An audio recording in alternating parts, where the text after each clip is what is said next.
오늘 말씀은 예수님께서 고난 받으시고 또 부활하신다는 말씀을 제자들에게 하고 계신데요.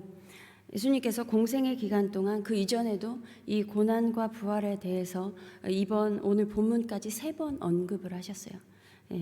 첫 번째 말씀하셨을 때는요, 예수님이 계신데 이제 사람들이요 예수님을 보고 이분 엘리야다, 세례 요한이다, 그리고 뭐 아니면 선지자 중에 한 분이다라고 막 얘기를 하니까 제자들이 와서 그 얘기를 해요. 사람들이 이렇게 예수님을 이런 사람일 거라고 얘기를 합니다. 그랬더니 예수님께서 그럼 너희들은 나를 누구라고 하느냐라고 했을 때 베드로가 주는 그리스도시요 살아계신 하나님의 아들이십니다라고 이러한 고백을 하잖아요. 그것에 대해서 예수님께서 바요나 시몬아 내가 복이 있다. 이것을 알게 하신 이는 하나님이시다라고 말씀을 하셨죠. 그런데요, 이 고백을 귀신들도 하죠. 예수님을 만났을 때 귀신들은요 막 자기들을 멸하러 온 것 때문에 두려워서 주는 그리스도이십니다, 하나님의 아들입니다 하면서 막 소리를 쳐요. 소리를 질러요. 근데 예수님은요 귀신들에게 그 입 다물라고 하죠. 그 입 다물고 그 사람에게서 나오라고 호통치고 쫓아내십니다. 그런데 베드로에게는 내가 복이 있다라고 하시는 거예요. 이것을 알게 하신 이는 하나님이시다라고 하면서 칭찬의 말씀을 하시죠. 그리고 이어서 하시는 말씀은 근데 아무에게도 얘기하지 말라는 거예요. 그리스도인 걸 아무에게도 얘기하지 말라라고 하셨어요. 우리가 어떤 말을 할 때나 어떤 행동을 할 때나 누군가에게 뭔가를 가르칠 때나 이렇게 때가 있어요. 다 때가 있잖아요. 지금 얘기하지 않고 다음에 얘기해야지 더 이해가 가는 것들도 있고 이렇게 다 때가 있는데 그러니까 예수님이 그리스도인 것을 아직은 드러낼 때가 아닌 거죠. 그래서 어디 가서 얘기하지 말라고 하신 거예요. 이렇게 예수님께서 베드로에게 자신이 그리스도인 것을 말하지 말라고 경고를 하시면서 인자가 많은 고난을 받고 장로들과 대제사장들과 서기관들에게 버림받아서 죽임을 당하고 제3일에 살아나야 하리라 라고 하시면서 이렇게 예수님이 자신에 대한 그 고난과 부활에 대해서 처음으로 제자들에게 예고를 하셨어요. 그런데 왜 그리스도인 것을 말하지 말라고 하면서 예수님 자신의 고난과 부활에 대해서 이어서 말씀하셨을까요? 당시에 사람들이 기다리고 있던 메시아, 이 그리스도는 백성들을 로마로부터 해방시켜주고 그리고 이스라엘의 국력을 회복시킬 왕, 그것을 기대하고 있었기 때문이었죠. 사람들이요. 그런데 예수님은요 사람들의 기대와는 달라요. 예수님이 말씀하신 그 그리스도는 사람들의 기대와는 다르게 채찍에 맞고요, 찢기고 철저하게 버려져야 하는 그리스도를 말씀하고 계신 것입니다.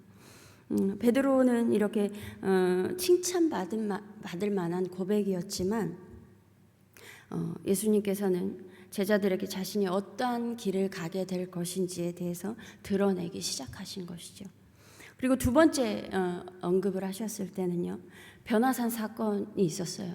엄청 놀라운 사건이었죠. 그리고 귀신 들린 소년을 그 후에 또 고치셨어요. 그러니까 제자들이 예수님이 행하시는 것들을 계속 보다 보니까 변화산 사건은 또 더 특별하잖아요. 이 모세와 엘리야와 함께 대화를 하신 사건이 너무 놀라운 거예요. 그래서 막 놀라워하고 감탄하고 있는데 예수님께서 이 말을 귀담아 들어라 라고 하시면서 인자가 장차 사람들의 손에 넘겨질 거다라고 말씀을 하세요. 예수님께서 이렇게 막 병을 고치고 사람들의 병을 고치고 귀신을 쫓고 이렇게 가르치는 그 가르침들을 보면서 놀라고 결정적으로 이 변화산 사건은 베드로, 야고보, 요한이 갔었죠. 그래서 이것을 변화산에서 경험을 하고 이거는 우리가 고대하던 그 메시아가 맞다.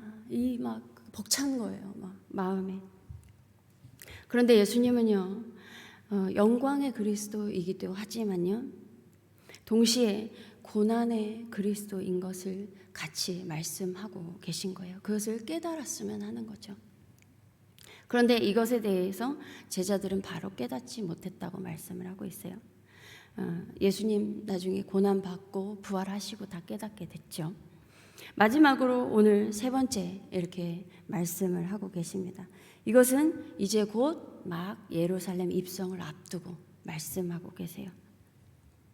보라, 우리가 예루살렘으로 올라가노니 선지자들을 통하여 기록된 모든 것이 인자에게 응하리라. 인자가 이방인들에게 넘겨져 희롱을 당하고 능욕을 당하고 침뱉음을 당하겠으며 그들은 채찍질하고 그를 죽일 것이나 그는 3일 만에 살아나리라. 그런데 이렇게 3번이나 말씀하셨는데도 깨닫지 못하는 거예요. 여전히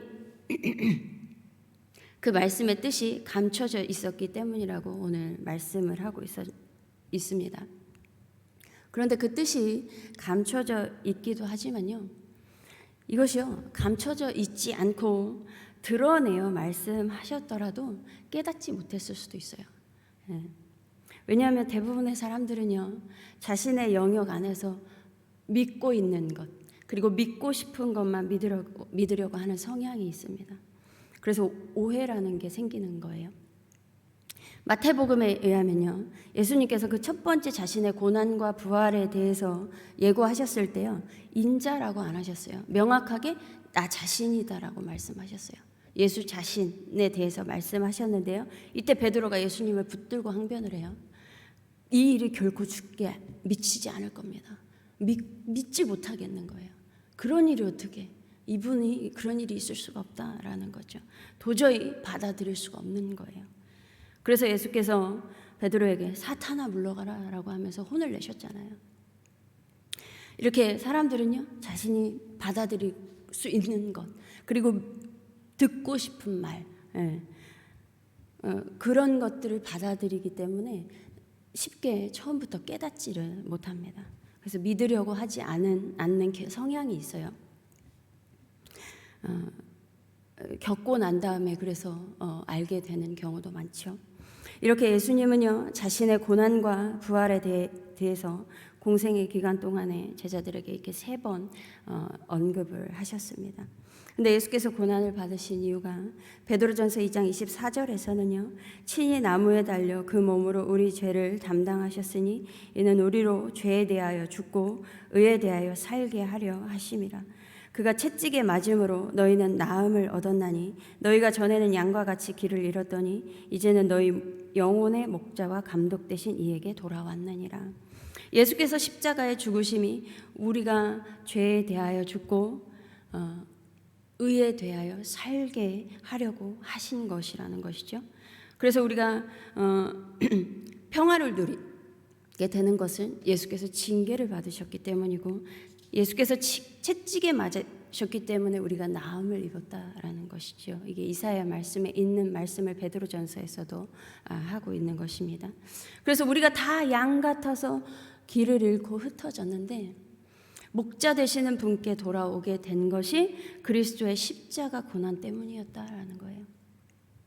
그래서 우리가 잃어버렸던, 우리가 각기 제 갈 길로 갔지만 그 목자를 다시 찾아온 거죠. 그 목자에게 다시 찾아오게 된 것이죠. 그게 예수의 고난 때문이었다라는 거예요. 그런데 우리가 그리스도께 돌아와서 치유를 받고 평화를 누리고 살아가게 되었지만, 또 우리가 살아가면서 그 그리스도인으로 살아가면서 우리 역시 피할 수 없는 고난이 있습니다.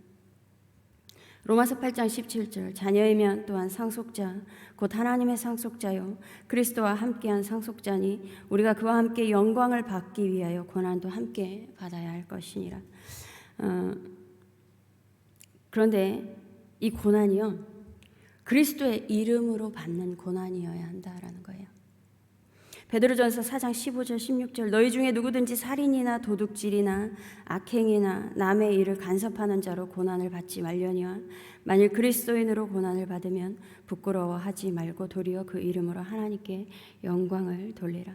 여기서 너희 중에, 여기에 너희는 베드로전서에서 그리스도인을 말하고 있는 거예요. 이 그리스도인들 중에서 누구든지 사람들에게 범죄해서 고난을 받지 말라라는 거예요. 고난을 받는 이유가 그리스도인이기 때문에 고난을 받았을 때에, 그럴 때에 하나님께 영광을 돌리라는 것입니다. 그리고 예수 그리스도의 고난에 참여하는 자는요, 후에 영광이 있다는 것을 성경은 항상 말씀을 하고 계세요. 예수님께서도 자신의 그 십자가 고난을 말씀하실 때요, 부활의 영광을 항상 함께 말씀하셨습니다. 그리고 한 개인의 고난도 보면요, 고난과 영광이 함께 있어요.